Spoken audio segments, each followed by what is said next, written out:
Llegó la temporada de poda a los rosales.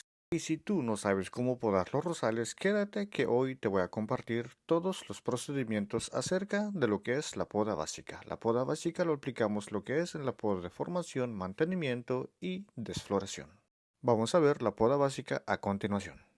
Lo primero que tenemos que hacer es identificar la yema. La yema es donde brotará el nuevo retoño después de la poda. También, por lo regular, nosotros siempre tratamos de elegir una yema que apunte hacia el lado de afuera para evitar la saturación de ramas en el centro de la mata del rosal. Lo podamos aproximadamente a 1 centímetro o 5 milímetros justo por encima de la yema, de esta manera en ángulo para evitar que se infecte. No muy arriba ni muy abajo. Ya está listo.